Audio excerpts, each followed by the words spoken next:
want my Aunt Alga knowing she could be talking to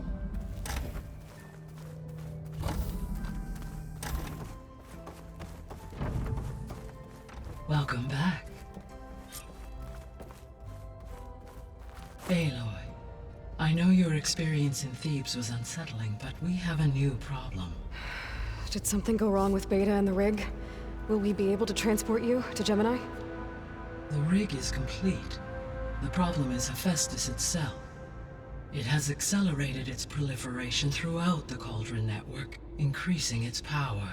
But with your sub-functions restored, we can still succeed, right? Correct. But the net effect is that absorbing Hephaestus will take longer than previously calculated. How long?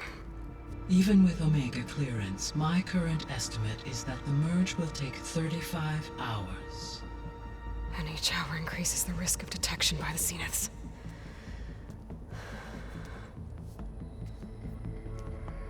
Two cores. Two overrides. What if the merge were carried out by two clones of Elizabeth Sobek, both armed with Omega clearance? How long then? Half the time? Hephaestus would be unprepared for the simultaneous labor of two operators, in addition to obvious synergetic efficiencies. Calculating. It would reduce the merge time to approximately 4.5 hours. Okay. Varl, it looks like we're gonna need Beta at Gemini. Do you think you can convince her? I don't know, but I'll try. What about our diversion? Are the pulse generators ready? Only a final test remains. I am confident that, if fired in proximity to other cauldrons, the pulses will mask our activities at Gemini from the Zeniths. Good. As long as Aaron can operate one without shooting himself in the face. Aloy, you better get down here. Beta's in bad shape. Okay.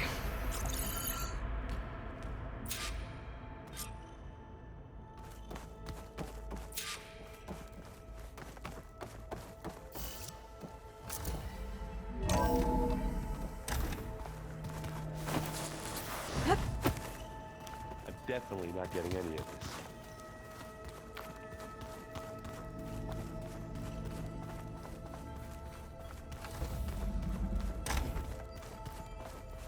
Aloy. I tried, but it's impossible. I don't think anything will convince her to go. We don't have a choice. Good luck.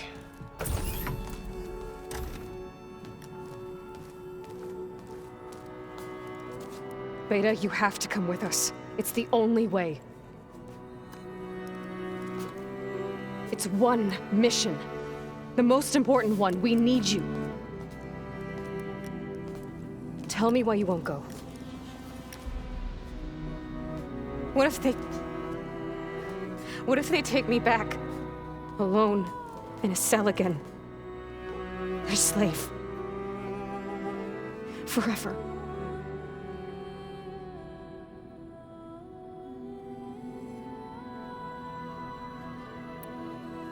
Varl and I will be at Gemini too. I'll protect you.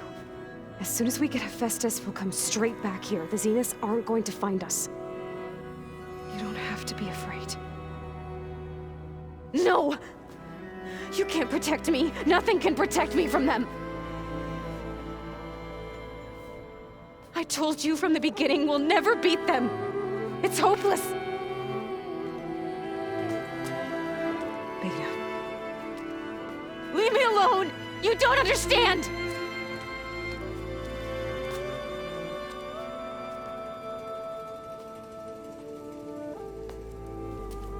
You're right. I don't understand. We have the same genes, the same mind, the same heart. So why can't you find the strength to do what has to be done? Like Elizabeth would. Don't you think I've thought about that? I don't know what piece of Elizabeth I'm missing. I don't know what you have that I don't. I look through all the data from your focus. You were raised as an outcast, shunned, and isolated just like me, so what's the difference? What's my defect?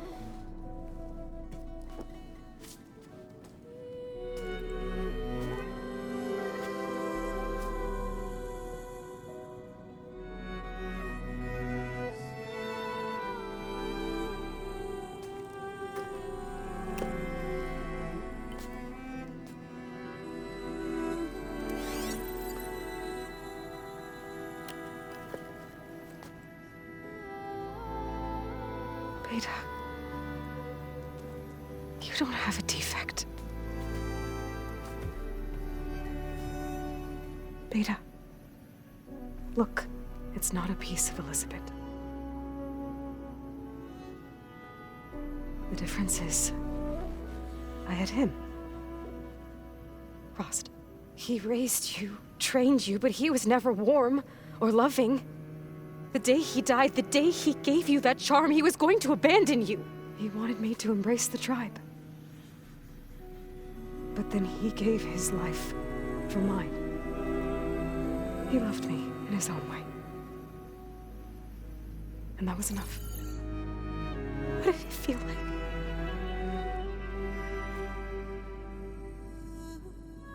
It was like having a strength that was always there. It's still there. Even now I hear him in my head when things get bad. When it looks impossible, look deeper. And then fight like you can win.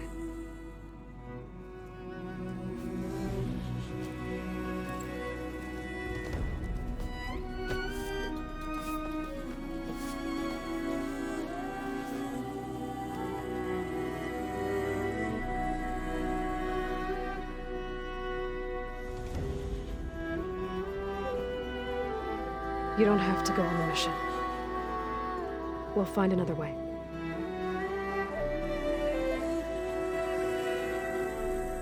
I'll go. You said you'd try to protect me. I believe you.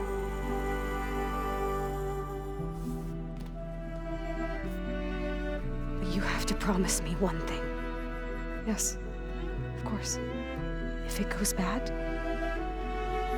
if the Zeniths find us, I don't want to be their slave again. Do you understand?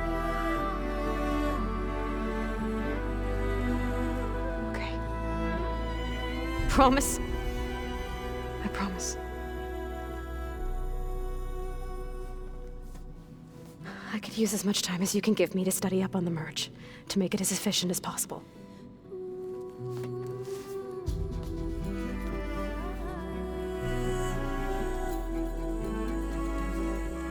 I'll be ready when you are. I swear.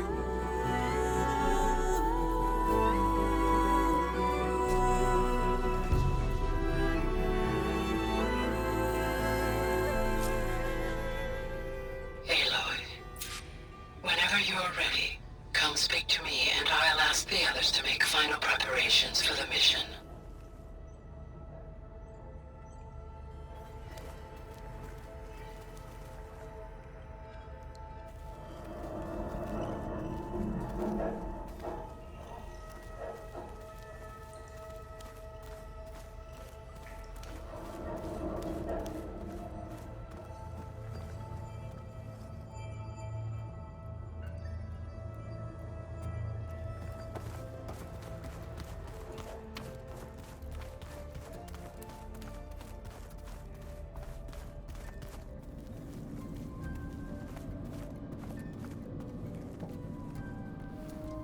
Hey, I just wanted to make sure you're okay.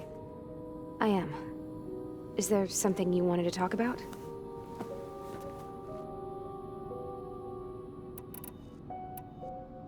So how goes studying up on the merge? Guy and I have added a function that will display a holographic interface to visualize the data stream from Hephaestus. It should make expunging its malicious code a little more efficient. That's great.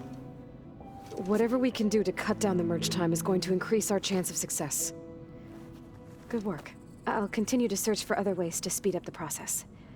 But whenever you're ready, I am too. Have you had a chance to get to know everyone upstairs? Oh, a little. I haven't gone up there very often. But Varl comes down here sometimes to talk. At first I thought he only wanted to know about my productivity, but I think he actually wants to talk to me. I think he might even be a friend. Yeah, I think he is.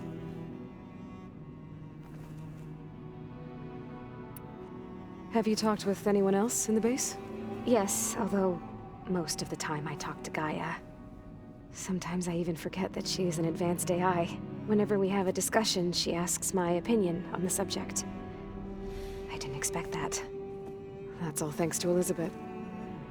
She believed Gaia had to care, not just follow her programming orders. Yes and no. It was Elizabeth's directive, but Gaia thought for herself. Modified her own code. She became her own person. In a way, yes.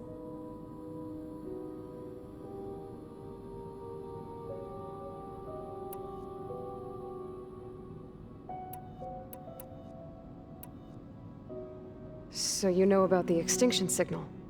It was speculation, but the only logical conclusion why Gaia suddenly self-destructed after operating efficiently for centuries. Gaia would have only undertaken such a desperate course of action if it had detected a threat to life on Earth that was more dangerous than ceasing function altogether. I should have realized that she would also order the recreation of Elizabeth Sobek to rebuild her. Her plan almost failed. If I hadn't stumbled upon a focus as a kid, things would have been a lot different.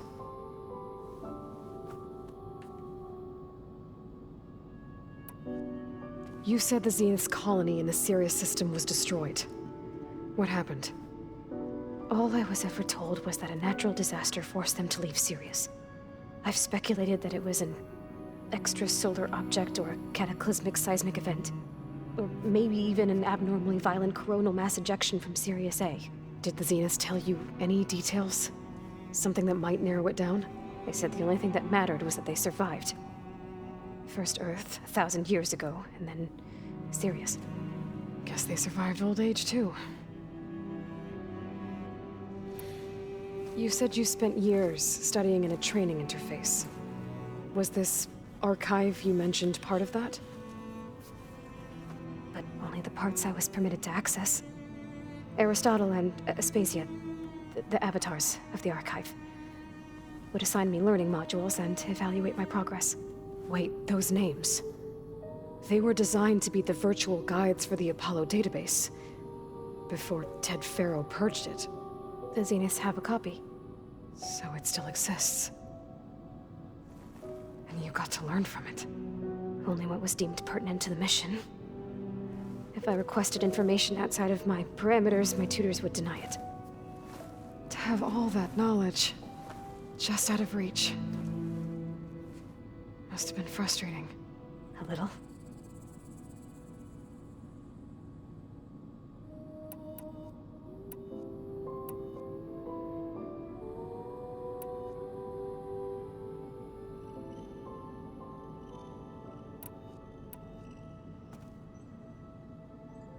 What else can you tell me about Tilda?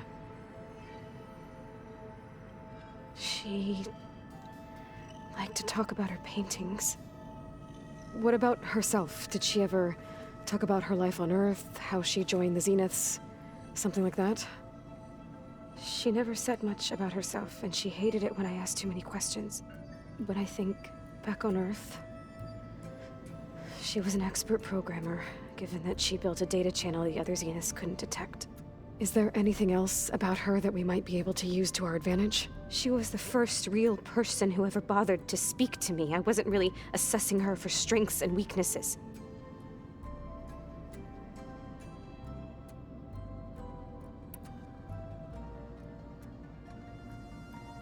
You said that Tilda reached out to you using a data channel? It appeared in my training interface as another assignment. When I opened it, there were a series of intermittent glitches. I realized they formed a transpositional cipher. Instructions on how to open up a new virtual space. When I entered it, my training interface disappeared. Instead of the usual holographic teachers and files, I was in a perfect recreation of her home. And you're sure the other Zeniths never knew about it? To them, it looked like I was still in training. Toiling away. Alone.